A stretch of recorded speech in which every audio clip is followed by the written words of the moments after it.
Hey everyone, welcome back. I'm Michael and we're going to be getting right back into some more Reddit stories. If you enjoy the video, make sure to leave a like and subscribe. Now, without further ado, let's begin. This first story was created in the AITAH subreddit about 2 weeks ago. The post is titled AITAH for punching my stepdaughter after she played a prank on me that scared me. I know the title sounds bad, but please read. This is a throwaway plus fake names. I, 38M, married Judd, 44F, a few years ago, and I acquired a stepdaughter, Abby, 14F, as a result. I dated Judd when Abby was 8, met her when she was 9, and married Judd when she was 10. I'd say our relationship is okay. She doesn't act bratty towards me and respects me enough as her mom's husband. However, there is one glaring issue about her, and that is her pranking nature. Abby loves to pull pranks. Some examples are her hiding my car keys with what looked like 100 dubs in a box. I found them quickly because she failed to notice my keys have duct tape on them. Another one is when she hid in the fridge, something I still find very weird, to scare the first person who opened it.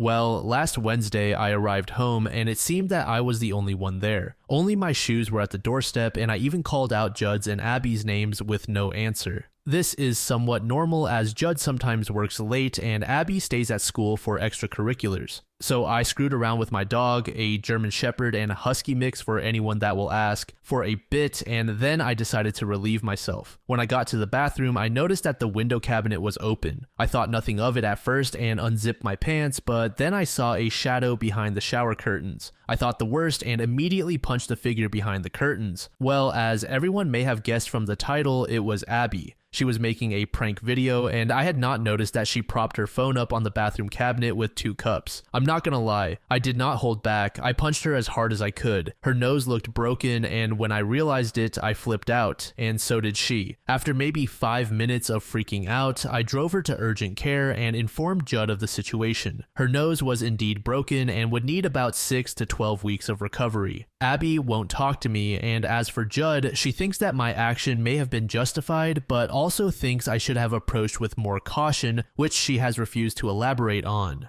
Personally, I don't think that OP is an AH. I'm gonna make an assumption here, but as long as OP had told Abby in the past that he does not appreciate the pranking, then I think Abby is completely in the wrong. Now, she is just 14 years old, so I'm not expecting a ton of maturity, but at the very least, I'd expect some level of respect. A user named Original Nightmare said NTA, get a copy of the video. If Abby starts to people about how her stepdad broke her nose, you are looking at jail time. Get and keep a copy of the evidence that she startled you while you were peeing. You need to sit Judd and Abby down and have a serious conversation. Filming without consent while someone is in the bathroom is a massive invasion of privacy and is illegal in many places. If she did this to another kid, it could be considered child pee. While you are in the bathroom, you feel vulnerable with having your pants down / genitals out. Those feelings increase the fight or flight part of the brain and you react on instinct. Please include to Abby that you love her and never meant to hurt her. A user named NoScarcity8249 said, this is so unfortunate. People get killed for this stuff. She's lucky she's alive. That's the normal reaction. To fight. As messed up this is, stick firm because this is a life lesson. Play stupid games and win stupid prizes. Fortunately, it's all on tape, right? So you're protected. What she did is actually what's unforgivable. Her dumb antics are gonna get someone killed or put in jail. Her mother needs to address this. Not one more prank, ever. Under this comment, a user named Pride of Cape Town said, how stupid does a 14-year-old have to be to not know that recording someone in the bathroom without their consent is a very bad idea? And what was the stupid prank? Boo, I scared you, so I'm gonna put your reaction and pee-pee on social media. NTA, but you might want to get legal advice lawyer before a false and more sinister version gets circulated. Another user named Dismal Soil 9554 said, NTA, if everything went as you said and Abby regularly pranks people, something like this was bound to happen at some point. Although incredibly unfortunate, as others have noted, she was lucky this didn't get her killed. There are stories all the time about kids getting shot in the face for turning up unannounced at the wrong door. Hopefully, she has learned her lesson and will stop doing these things once and for all. I would like to add that I find prank culture incredibly wrong. A joke should make all parties ultimately happy. Stress and fear can have serious mental and physical consequences, and the three of you could benefit from family therapy/mediation to work through this experience toward a better relationship. About 11 days after the first post, OP gave us an update. Well, this blew up big time. Let's address a few things. Abby's pranking nature isn't just situated on me, she has pulled pranks on her friends, the neighbors, and at school. The school has called Judd several times about this, which has resulted in mild vandalism. The refrigerator prank. She was 11 when that happened, not a grown teenager. It was a brand new and very large fridge that my uncle bought and showed off to everyone. So she climbed in until he opened it again. Judd yelled at her, saying that she could have suffocated in there, and took her outside to scold her for a few hours. The video doesn't show the toilet at all, just the shower curtain. However, the issue still remains that this was a massive invasion of privacy. The video has been deleted and Abby has admitted it was purely her fault. The update: it's been a chaotic week. Judd still refused to elaborate on how the situation should have been handled. I showed her the post as a result and she did a 180-degree turn. She suddenly thought it might be time to stage an intervention, and I agreed. We brought some of her friends as well as my cousin's wife, Jess. Jess is an officer from another state, and Abby seems to respect her. In this intervention, we stated how we were each affected by her various pranks and how in turn they affected her. Jess also spoke about how many of these pranks border on criminal territory, meaning she could be arrested or face retaliation. It seemed to have gotten to her, and Abby cried a bit and promised to do better. When everybody else left, Jess stayed behind and brought to our attention a disciplinary camp that we could send her to. The program is 6 weeks long and involves group therapy, individual therapy, and constructive projects, whatever that means, and is held at a university campus. The program apparently has good reviews. Judd seems dead set on sending her to figure out her core problems. I'm a little hesitant about sending a kid away from home, but I'm the step-parent, so I have no say. Update. Okay, I swear Judd must be following my posts because now she's taking back what she said and is now thinking about doing what I and you fellow Redditors suggested in the first place: weekly therapy. So we agreed that I'm going to find a therapist and I'm going to front the bill for it since she didn't take this seriously in the first place. A user named Eagle Ruffalo said, "Why not start off with therapy closer to home so that you and Judd can also regularly meet with them and get a sense of how the sessions with Abby are going? Then later on, if it's still necessary, ask the therapist for recommendations on a camp. Maybe I'm wrong, but I can't imagine a camp can attract the type of qualified staff needed for you to trust them with your daughter's physical and mental well-being over a long period. Like, seriously, how many master's degrees psychologists and PhD psychiatrists are going to be willing to go work at something like this? And if the counselors don't have those qualifications, they're just making it up as they go." Another user named Hildur's Farm said, "Child social worker here, trauma-centered and work with abused children. Your child has trauma. If you send them to a boot camp, you're going to raise that exponentially. I can't begin to explain how bad these are and how they're the exact opposite of what your child needs. Boot camps are the boomer fix for bad kids they refuse to raise. Do not fall for one of those telling you they can help your kid. No, they can't. You need to have her in therapy." Then a user named Violet Deanna said, "Before committing to something as intense as a camp, have you thoroughly explored each aspect of what they're offering and the background of the staff?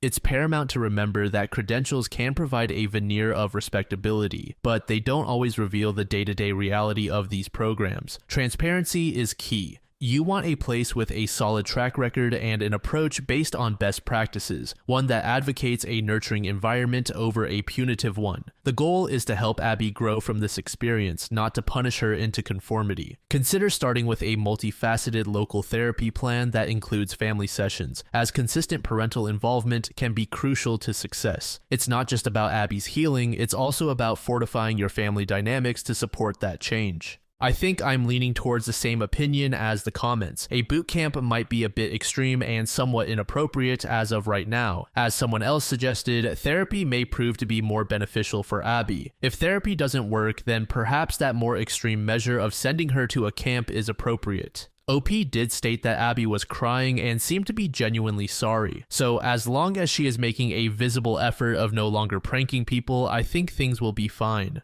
This was the most recent update we have on the story, so as of now, we don't know how things are going after this so-called intervention. This next story was created by a user named Emotional Spirit 493. It was made in the AITAH subreddit and is titled AITAH for giving my husband's half-cooked sister-in-law a reality check about her BS at a family gathering. My F25 husband, M29, has a very delusional sister-in-law, F27, who we will call Kelly. Kelly is the girlfriend of my husband's late brother. They were not married but were allowed to be called sister-in-law for the sake of their 4-year-old son, hence the title half-cooked sister-in-law. Kelly was actually a nice person at first, but her delusional tendencies just go over the top. She once had a cousin of my husband accused of seducing her. In her words, he was madly in love with her, which was never true as he actually was the same to everyone else as he was with her. My issues started with her when she began targeting my husband and requesting all kinds of bullshit from him. She once asked him to sleep in their unit because she said her son was scared. Mind you, they only had one bed and it was on the floor in the middle of a tiny square room which was the whole unit. We asked her to just come over to our home, which was bigger and had enough space for her to stay for a while since we also have a spare room she and the child could use it. She refused and insisted on my husband coming over. My husband refused and told his mom, who had Kelly, go over to their house and stay for a while. The second incident was when she insisted that my husband should go with her and her child to the mall and spend some time together. According to her, she needs help because she's a helpless single mother with a fatherless child, and her child needs a father figure. My husband asked if I could go with them, but she made excuses why I couldn't go. My husband then outright refused and said to just bring the maid assigned to her kid, as my MIL sponsored a maid for them after all the things she complained about. After all that, Kelly starts to pick on things my husband likes. He likes that I wear skin-tight dresses and leggings because they complement my bum. She started wearing the same clothes. My husband likes certain foods I make for him. She learns how to make the food and purposely makes too much so she can give some to him in front of me with a shit-eating smile. And it did not stop there. She also tries to copy me as much as she can. Whenever I buy something new, she buys the same thing in the next 3 to 4 days. My husband and I like dogs, so I adopted a puppy. And what do you know, she has one a week after. She copies everything, clothes, makeup, jewelry, etc. It was getting a little creepy. Until one day at a family gathering, she outright stated that my husband's nephew, her child, looked so much like my husband that he could pass for his son. However, my husband looks nothing like his nephew. His nephew literally has his late father's face as if it were copied and pasted. My husband and his brother look nothing alike. I blurted out a very audible, "No, they don't," which was followed by my husband's sister saying, "Are you blind? They look nothing like each other. I would say he has his father's face." Kelly then responded, "Actually, people would mistake them for a father and son."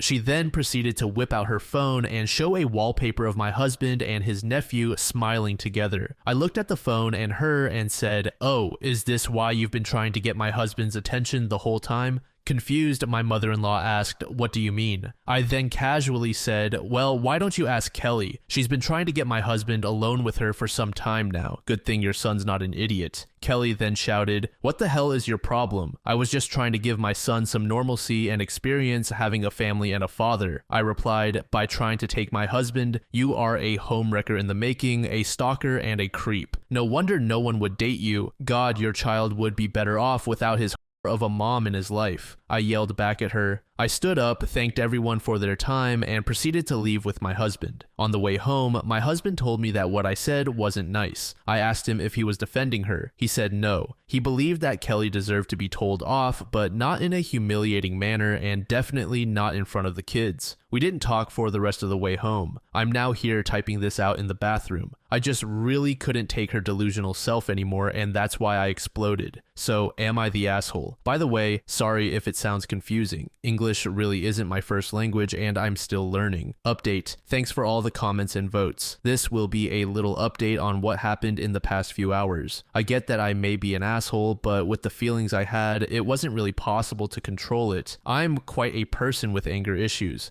It has died down a bit because I got some help and also the support of my husband. But there are times when you really just can't control it. By the way, my husband and I had a little talk about the incident. He said I wasn't wrong in correcting her, but was wrong in insulting her. He was just a little disappointed with how I handled the situation, letting my anger take control of me. As for my mother-in-law, she called us and asked if I was okay. She did reprimand me for my actions, but was also sympathetic to the fact that I was offended by Kelly. She asked if Kelly and I could come over and have a talk to straighten things out and see if Kelly needs help. She explained how Kelly's actions may not be favorable, but her situation is something to feel pity for. My mother-in-law thought that losing her son, Kelly's husband, and having to take care of a child alone was too much for her. She asked if it would be okay for me to talk to Kelly and explain to her why what she did wasn't okay. If Kelly refuses to listen, then my mother-in-law said she would handle it herself. As for my husband, he understands if I'm not ready to face Kelly, but he tells me it would be the better option and suggests that we go low contact with her for a while, not completely cutting her off for the sake of the child. I'll update you guys if anything else happens. This woman is a psychopath. I know there are many situations like this all around the world, but whenever I read a story that involves someone who thinks homewrecking is okay, I still find it so hard to believe. Like, I have to ask myself, are these people real? When I know full well that they are. And the fact that this Kelly woman is so blatant with her advances is so irritating. Unfortunately, it seems that the family is enabling Kelly's behavior as well, since OP's mother-in-law told her to pity Kelly.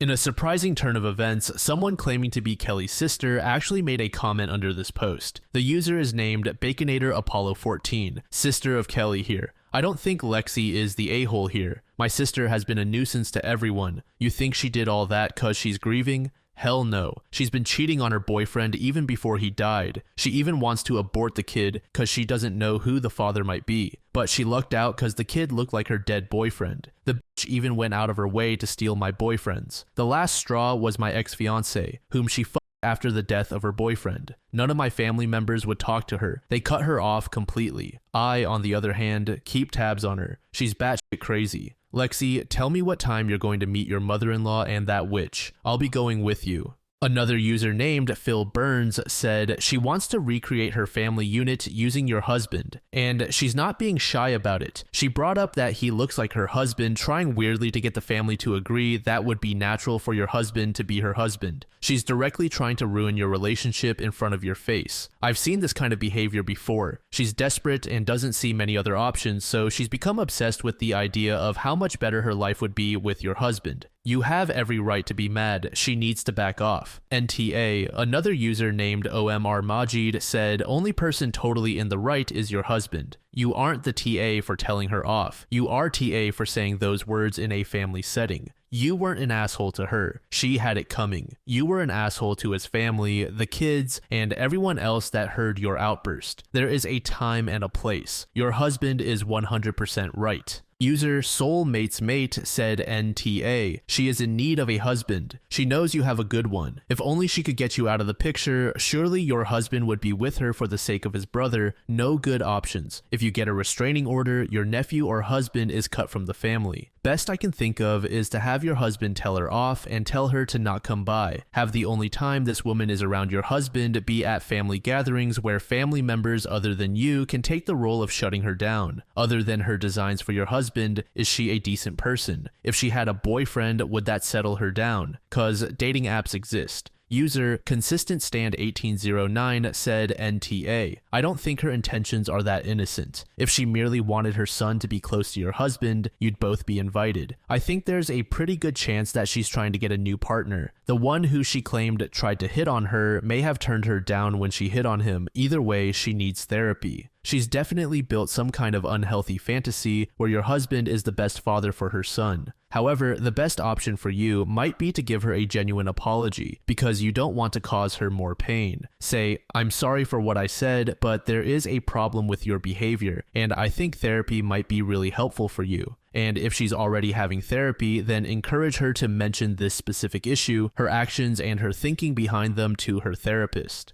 About 2 weeks later, OP provided us with an update. TLDR, my sister-in-law keeps making advances toward my husband and copying me all the time. I tried to keep quiet but exploded after her insistence that her child looks like my husband. I called her a homewrecker in the making and other nasty words. So I finally have an update for you guys. I went out to speak with my mother-in-law and Kelly. She brought her kid, along with my husband, Kelly's sister, Kayla, and Kelly's friend and neighbor, Pat. This all happened at my mother-in-law's house. I might shorten some of the parts. To those who are wondering about my father-in-law, he died due to COVID. Pat is Kayla's connection to Kelly and her nephew's life. Also, trigger warning about the things I'm about to mention. To those who said it's not real, I really wish it wasn't, so the things here wouldn't be true, but they are. I even thought this kind of thing only happens on TV shows or in family court, or on Judge Judy, Jerry Springer, or maybe Dr. Phil. Again, sorry if this sounds confusing. I'm Bisaya and not really that great in English grammar. For starters, my mother-in-law asked us about the incident and why it led to me name-calling Kelly. She let us know that she was recording everything. I told her that it might not be obvious to her, but Kelly has been openly trying to get my husband's attention, like how she wants him over at her house and how she wants to go somewhere with only the three of them to make it seem as though they are a perfect family. Kayla snorted and laughed at the perfect family comment and said, "Really? I thought you already have a guy for that. Wasn't his name David or was it Michael? Oh, wait, it has got to be Rashid, you know, the Indian guy you introduced your son to." The comment got my mother-in-law's attention. She asked Kayla what she meant, to which Kayla said, "Do you know why Sam, late brother-in-law, didn't want to marry my sister, Mrs. Mother-in-law? It's because he knew of her cheating escapades. Furthermore, Sam was my ex whom she stole by opening her legs." My mother-in-law then looked at Kelly, to which she said it wasn't true. The reason why he wouldn't marry her is because of Kayla, because Kayla was seducing her husband. My sister-in-law chimed in to say, "In which part are you his wife? You claim my brother is your husband, and yet you were the reason why he died." My brother-in-law died of a heart attack after a very heated argument between them in which she threatened to take the child and forbid him from ever seeing the kid. In our country, if the child is below 7, he must stay with the mother unless the mother is no longer capable. Kayla shouted, "He was only waiting for the child to age at least 7 to get him off your filthy, abusive claws." In all of the chaos, my mother-in-law was just sitting there, shocked at all the revelations happening in front of her. She thought that she could redeem Kelly's character in the talk, but it turns out there's no redeeming quality in her. So when Kayla said something about Kelly abusing her young son, she just couldn't hold it and slapped the shit out of Kelly, which made Kelly fall over. I'm not mentioning the abuse the child went through, it's quite horrific and will only be available to our lawyer. Kelly stood up with tears and anger and said, "Fine, you want that bastard of a child? You can have him. Swallow him up if you can. I don't need extra baggage with me."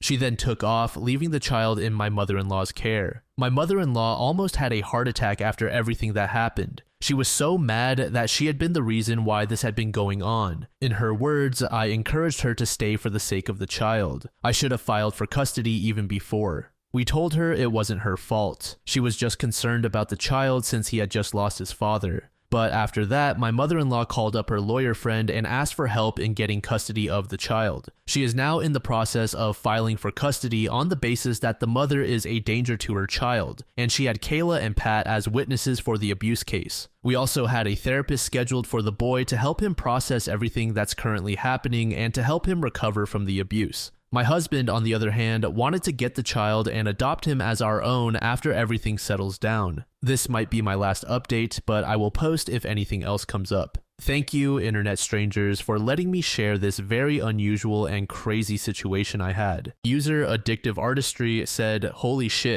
Good on you, OP, Kayla and Pat. You guys are saving that kid. I was so invested in this story. I clicked as soon as I saw the update. Please update again if you wish and let us know what happens with custody. And also, I might add, your English is better than many native English speakers." Another user named BetterTurnover2783 said, "Yeah, slow down and let the dust settle. Don't adopt the child for a while because Kelly may come back out of the woodwork just hearing that and say, 'See, I told you, he's my husband, not yours.' Don't put a target on your back. Let therapy and MIL have him for a few years to make sure she's disappeared for good. User own presentation 6561 said, "Holy crap. OP, I didn't think it would get this bad. Well, you were right about when you called her the first time. I hope her son is feeling better now that she is gone. Hopefully, she doesn't try to come back with a bad smell. And I don't think you have to worry about your husband, LOL. She is the type to go full fatal attraction on him and you. And it was not your anger issues to blame. She pushed every button you had. I am proud of you for not snapping at her sooner. Good luck to you all." The very next day, OP gave us another update. I'm making this post to address people's concerns and also to discuss the things that happened after the filing. For the people who asked, if Kayla and Pat knew about Kelly's abuse of her child, why didn't they report it? Well, they did actually. Kayla was the one who reported it after Pat had told her. She even had pictures of the bruises the kid had. But after she reported it, the officers who went in to do a welfare check didn't find anything. Kelly explained that the kid was just too clumsy and the bruises were a result of that. They believed her statement without asking the kid and left without any further investigation.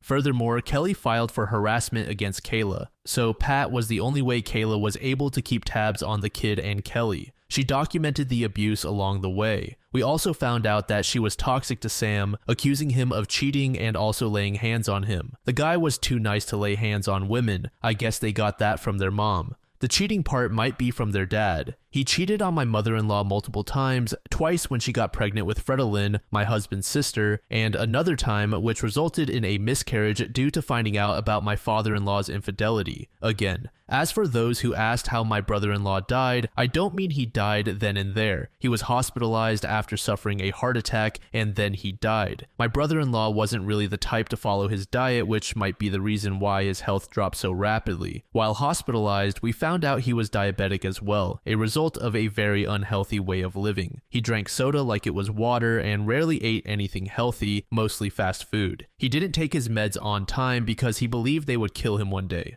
So, for the events after the filing, my sister-in-law, Fredalyn, and her husband came to our house for a visit. We had a little talk, and my sister-in-law's husband went to have a word with my husband. According to my husband, he was asked why he never stopped Kelly's crazy antics from the beginning, as my sister-in-law's husband did when she started to flirt with him. My husband replied that he thought Kelly was a grieving widow with a fatherless child. He didn't want to offend her, as he thought it was just her way of coping with the loss. To which I replied, "So you really aren't an idiot, just a little bit." He was a little offended, but accepted it still, as he said he should have stopped things as soon as he thought it was getting a little too awkward. Fredalyn also talked to me about the kid. She asked us not to adopt him as it might be a complication in the near future. I asked her why, as the child does not inherit the sins of its mother. She said that it might be true, but deciding not to adopt the child and leaving him with my mother-in-law would be the better option, as it won't fuel any more of Kelly's crazy and toxic behavior. I told her I would talk this out with my husband and try to make him consider all the factors at play. So I'm now going to talk things out with my husband first thing tomorrow morning. I just hope he understands and will accept my sister-in-law's suggestions. Wish me luck, and I will update as soon as I can with what is happening. Also, I think I might be pregnant. I haven't had my period for 3 days now, and I'm really craving mango dipped in vanilla ice cream with chili toppings. A user named AcuteSir8730 said, "Something is telling me that this story is fake, considering you can't keep the name straight in each post you make. In the last one, you said the sister's friend's name was Pat, and in this post, you're saying her name is Amanda. It's either fake or you made up fake names and can't keep them straight and didn't proofread before posting." To this, OP replied with the following comment. "Reading this, I realized I placed Pat's real name. Kayla, if you're reading this, sorry. Yes, you're right. I forgot I used a fake name for her. I might edit it out. Again, I apologize." User 0ZipZilch said, "Hey lady, this has been a heck of a ride, but I agree with some of the other comments. Kelly's son may look like Sam, but since your husband and Sam are brothers, Kiddo still has the family genes. It doesn't mean Kiddo can't be your husband's. Some of his reactions, as well as lack thereof, are kind of suspicious. It also sounds like Syl and her husband may have some similar thoughts about it. If the kiddo does belong to your husband and you try to adopt him, as your husband decreed, that's going to open a whole new can of worms when Kelly demands a DNA test. You really should not adopt him.